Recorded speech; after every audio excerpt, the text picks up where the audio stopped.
everyone, welcome back to another edition of Previews. We are at Burning Coal Theater again because they have another play that is coming up. And this play is called The Road to Mecca. So I'm going to have everyone, including the director, to introduce themselves to you. And, well, I said the director, but tell you who they are or what they do in the play. So we're going to start on the far end. Hey, I'm Jerry Davis. I'm the artistic director of Burning Coal and also the director of The Road to Mecca. My name is Brian Linden. I'm an actor and I play the Reverend Marius Bijleveld in The Road to Mecca. I'm Abby Fralix and I play Elsa Barlow.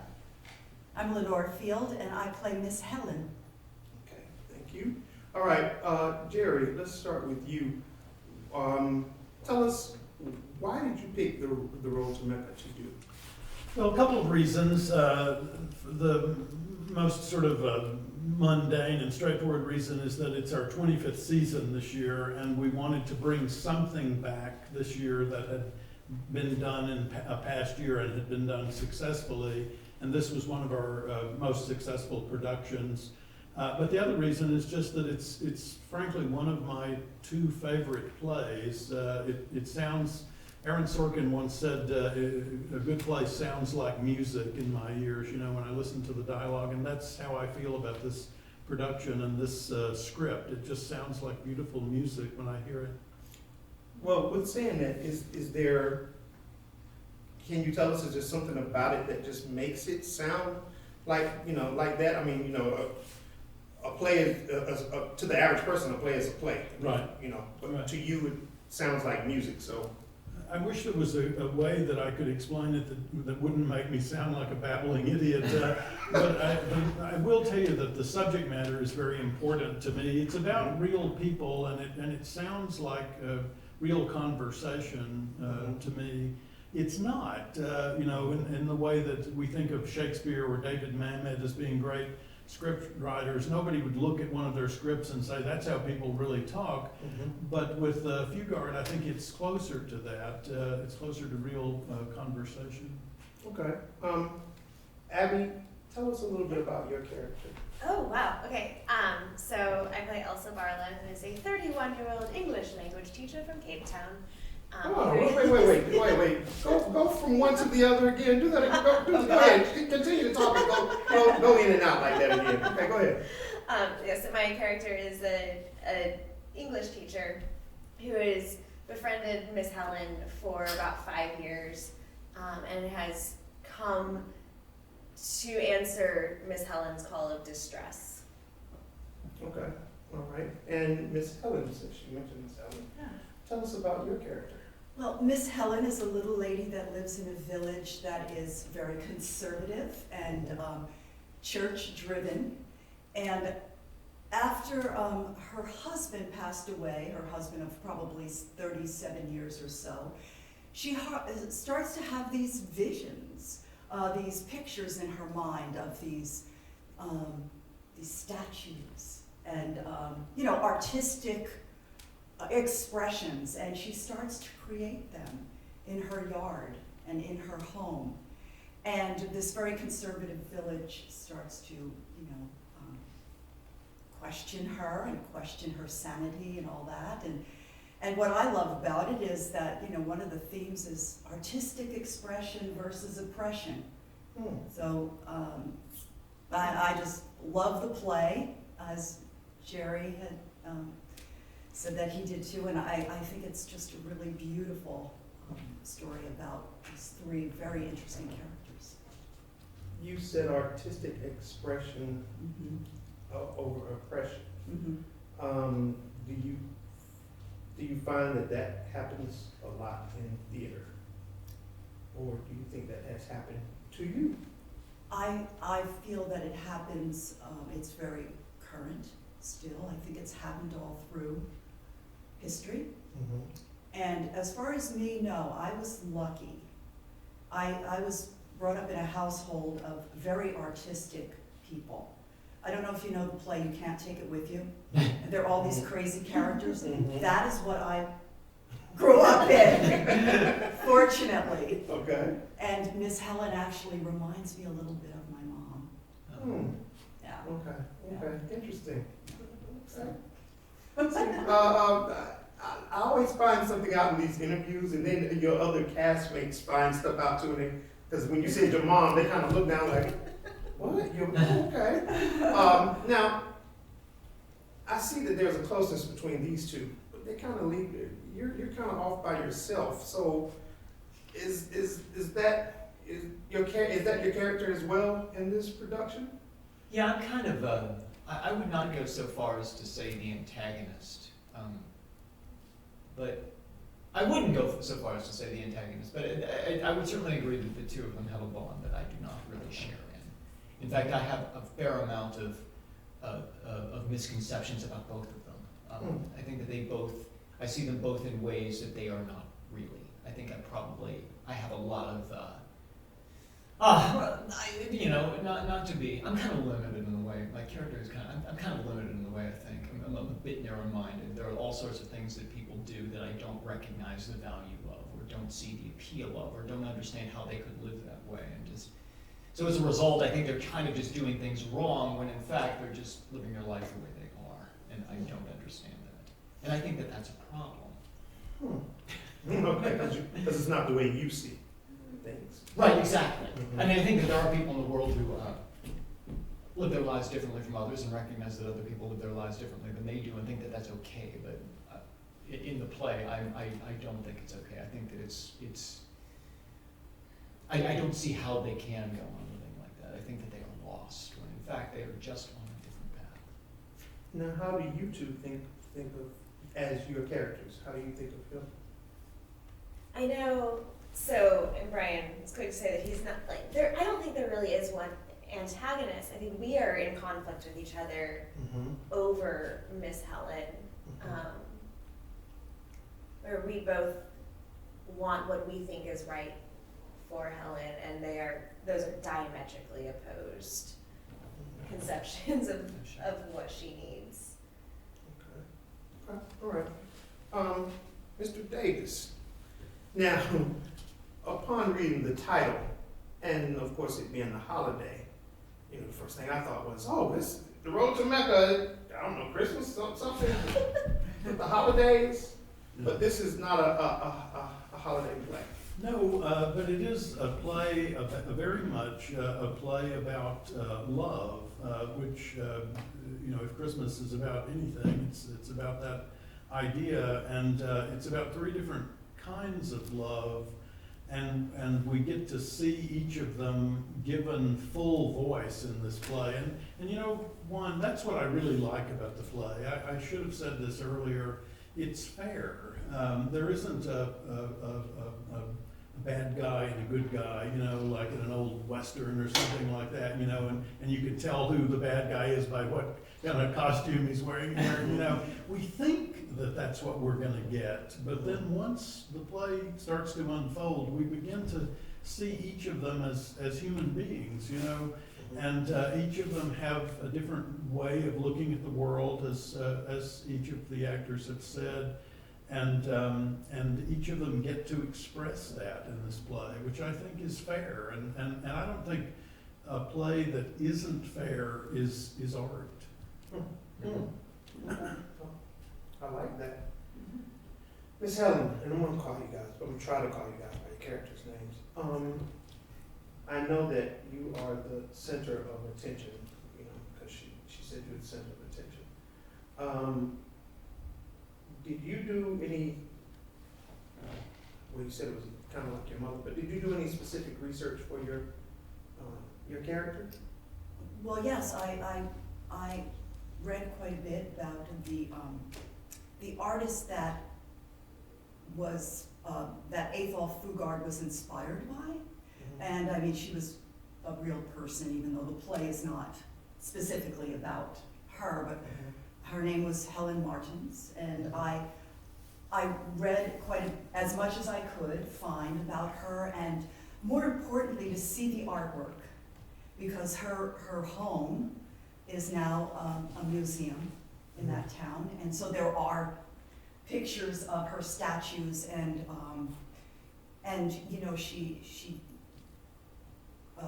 grinded up beer bottles and put this kind of glitter all over the walls in her home. So there are pictures of her home and her artwork, and that really informed a lot for me, to actually see what she was creating. And you know, I read about the town, the location, more about apartheid, and you know, about the 1974 and what was going on. So that's, you know, I tried to read as much as I could. Okay, so you just gave a little bit away. So I'm gonna, hopefully I can ask this question. If I can't, Jerry, it's fine if you tell me, oh, no, we don't want to tell that. Yeah. Elsa, Yes. can you tell me where this takes place?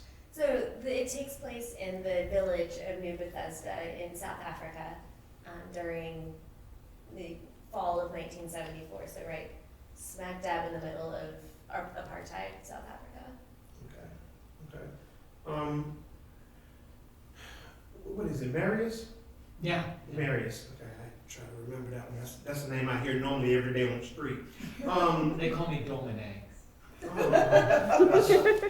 Yes, I. But you can just call me Marius. Thank you, Dominic. So I'm going to ask you something that's like has nothing to do with you, actually. And I'm going to ask you about this set. Oh, okay. Your thoughts on the set? I'm going to go there. You're gonna ask me about it? Mm-hmm. I like this set. It is ever changing at this point. New things come in every day that are kind of a surprise to me. It's really nice to look out and see the canoe in the background there, and the vegetation. It is replete with candles and with glitter on the walls and all things that Miss Helen has brought into this home. And it is also a home that is also a house that is very uncharacteristic for what you might see in this village. And there are times when I refer to it as a place where people might not feel comfortable, self-included. Okay. But it is a very well executed set, such as it is. It's Yeah. very, in some ways, it feels kind of it's kind of just big enough for the three of us to do this play on. And if it were bigger than that, that would not be the way to do it. Okay. That's the right question to ask. Okay. And I've seen the play, but your character could have gone either way as far as how you delivered it. Was the way you delivered it, was that your choice, or was that the king's choice over there? Oh, It's Brian's work through and through. oh, Although we certainly talked about it. yeah, sure. You talk about going more than one way with it. I think Jerry is absolutely right when he says the play has to be fair to everyone, even people who are have points of view that differ from those of the other two people on the stage, or other people who might be watching. They have to be able to. They have to be fully drawn individuals. They cannot simply be the source of all evil on the stage, or the source of antagonism on the stage, or even the mouthpiece for a whole, political movement of some kind. They still have to be some kind of individual, and the playwright has given that. And I am determined to represent to use all of it, to not deny any of it. And when I started working on this, there were things that's like, well, I'm not really a member of the clergy, so I can't really walk and talk the way I normally do. But then I thought, well, why not? In what ways even though this character may be very different from the way I am, in what ways can he be similar? Can he use humor in the same way that I might? And can I infuse that into the script in the way that it's called for, or there's an opportunity to bring it in? Okay. With that, Mr. Davis, and I know this from experience, a lot of times the actors, said, as I told y'all, there's a reason why he's sitting on that end and I'm over here. The actors and actresses that you have in your productions, you tell them to be natural. And that doesn't always happen in a lot of theaters. Why is that your choice to tell them that? Well, because it makes the play go faster.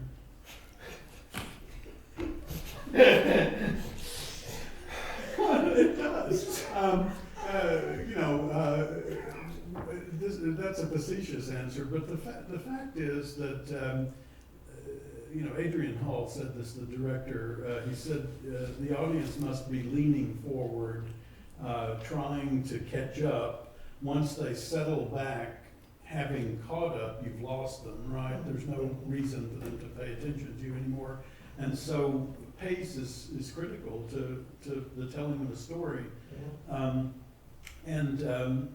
I was a fan of Robert Altman's work, in the 70s and 80s, those great naturalistic movies of his, MASH comes to mind, or Nashville, or, there's half a dozen really extraordinary movies where, it's just a cacophony of sound, and that's what our world is. And then you go into a play or a movie sometimes, and you hear one person talking, and then another person talking, and then another person talking, and that's not the same thing. And the audience is probably not sitting there going, that doesn't sound like the restaurant I was just in, but something in their mind tells them this is not quite real, and so we try to push for that kind of pace.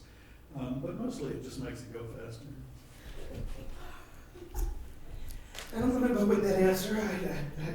Okay. So tell us about Lenore. How long have you been in theater? Well, I started dancing at the age of 3. I had two of my mother's cousins who were Rockettes. And once they gained lots of weight, and they opened up a dance school after As their. one does. Yeah. Yes. And I started taking ballet, and then once I got into grammar school, I auditioned for plays. So I was brought up in that kind of family. My grandmother was a Ziegfeld Folly dancer. I don't know if you. Yeah, she was very short, so she was a pony. She wasn't one of those tall Ziegfeld girls, but she danced. And so they come from a family of dancers, and that's when I started. But I've been in the Triangle for over 25 years, and I've been performing here since then. Yeah. Wow. Okay. Yeah. So what is next for you after? Well, I don't know. How do you top this? Right. Yeah. I mean, what's really great about this is I haven't been on a real stage in 2 years because of the quarantine. So this is my first time. So I'm not sure. There's some things I'm thinking about, but I don't have anything solid or definite Okay. right now. All right. And Abby, how long have you been in theater? Well, similar to Lenore, I started at a very young age. My parents put me in acting classes when I was 5, and it stuck. I'm not sure if they knew what they were doing. Thankfully, they've been pretty supportive of it. So, yeah, over 25 years at this point. So my entire life. Okay. What's next for you? Performance-wise, I don't know. It's the constant audition, rehearsal, performance cycle. But I actually have a few opportunities in January to be teaching. So I'll be spending next semester as an adjunct professor at a couple different universities in the area. Okay, great. Let me know something before I looking at you, Brian, and think of. So, are you a Raleigh resident? I'm a Durham resident. Durham resident. Durhamite. Okay, and you? I am. I grew up here, moved away for about 5 years, and then I moved back in August. Oh, okay. So, August of this year? So you weren't living here when we did? No, I was just in town for a Vita, and then I went back, and then moved here. We were in the Vita together. I actually kicked her out of town. Yeah, so, okay. Every night? Every night I kicked her out of town. Bye-bye. Oh. Yeah, another Another suitcase, Another suitcase, another yeah. suitcase, another hall. Yeah. Yeah, I was the one that And Brian, how long have you been in theater? Well, I began when I was a high school senior. I played Florenz Ziegfeld Jr. in Funny Girl. Oh. And I grew up in Wheeling, West Virginia, and after that I went to college. I went to the Massachusetts Institute of Technology, where despite obtaining a Bachelor of Science in Electrical Engineering, I also did as many plays as I could. And then after I graduated, I started, I lived in San Francisco for quite a while, for like 12 years after. I guess I should count backwards and figure out that I guess it's been about 33 years since I graduated from college, and I've been pursuing theater since then. I've been acting since then, I would say, yeah. Did you say electrical engineering? Yep. Wow. You could have been making money all this time. That was like a brief thought in my head, and I was like, okay, no, just take that out. He's happy. Money and happiness, no. Where do you? I live in New York City right now. Okay. I've been there since 2000. Okay.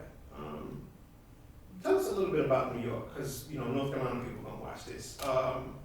Should I move to New York? I would not discourage you from moving to New York. I meet people right now who moved to New York. I moved in 2000, and it was kind of like, I was obviously 21 years younger, and I thought, I look back and go, God, how did I ever do that? I don't think I could ever make a move that big anymore. But I think it has very little to do with the time.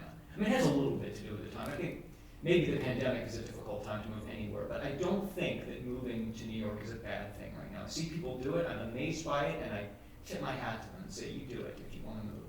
If you've got any sort of, I moved to New York because I had a good place to live when I got there. Like a cheap sublet that was really good to live. And if anyone has either a job or a relationship or connections or a place to live in New York, that is a big part of the battle if you're really thinking about doing that. Okay. What's next for you?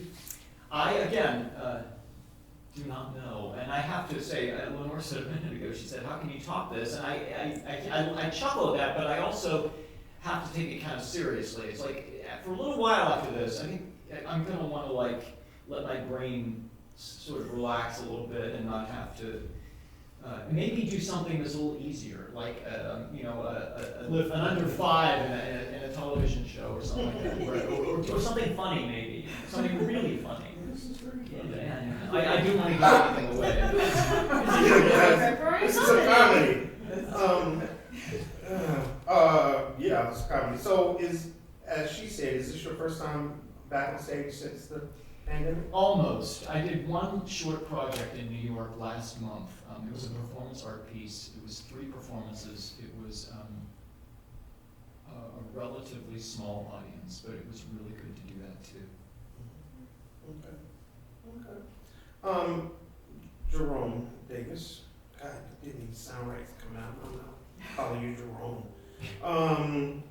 You are a Raleigh resident.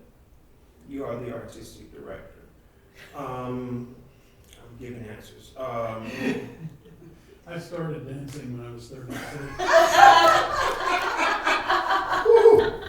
And you stopped when? 36. 36. Yeah, there you go. That would do it. And for that we applaud, yes.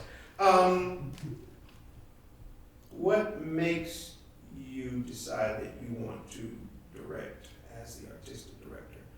And is that a difficult thing? It's not at all. If I love something, then I want to do it, and if I really love it, then I want to direct it. And if I really, really love it, I want to act in it. Yeah, right. I've only done that 3 times in our 25 years, but the plays that I've done have been plays that I just couldn't, the characters I couldn't give up to somebody else, and that's selfish of me, but it is true as well. You have to love it, it takes so much time and effort to put together a piece like this. Lenore and Abby and Brian have spent a huge part of their life, on this play, and so you've got to love it. And people to go into the theater just to get a role, just to have more lines than the next person, or to have more stage time. And I think it's tragic in some way, I think, really. And so you just have to love it. You have to love being in this room and being with these people and listening to those words mostly. About your sets, what is it something you think of, or is it your team? Well, we have designers. If I'm directing the play, then I will talk with them about it. If I'm not the director, then I will only interject if I see something coming down the pike that's not going to be physically possible for us to do or financially possible for us to do. And that does happen sometimes, but when I'm directing a play, yeah, it's a conversation with Erin Morales, who's the designer of this show, and I had quite lengthy conversations about what the play should be. And it's a tough one. I just want to say one more and then stop babbling. But a lot of the plays that I tend to like tend to have a almost supernatural element to them, like The Weir, for instance, the Connor McPherson play. But the more that's true, the more they have to be, I think, grounded in reality. You know, I don't know that you could do an abstract Road to Mecca. You know, there's something about the dirt and the heat and the great distance in the desert behind them, stuff that if you don't have that, you can't get to the magic that happens in the play, I think. Okay. What's next for your theater? We're doing art, and we're doing a few acting in it.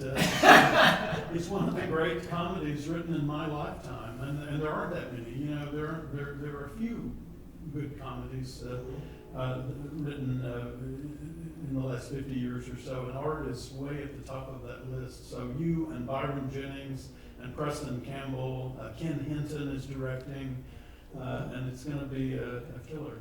Yes. I don't like to talk about my own self, so I'm just gonna leave that alone. Leave that right there. Yeah, that's gonna be hard, kind of hard for me to do the previews, and I'm in it. But we'll figure that out. And that is going to be what's the date? It opens on January 27th and runs through February 13th, just before Valentine's Day. Okay. Let me ask you this: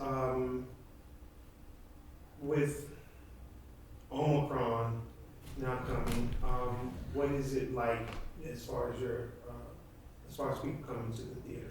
Well, people are reticent, but we're taking every precaution we can, including asking that people be vaccinated or proof of that they've got a negative result in the last 72 hours. Masks are required of the audience, not of the actors. We're cleaning all the surfaces. We're doing everything that you can do, testing temperatures before they enter the building. And so far, we've had 100% success. He said, knocking on wood, as he said. Okay.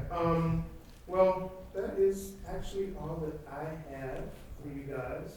I just wanted to do a quick interview to talk about this wonderful production that you guys are putting on.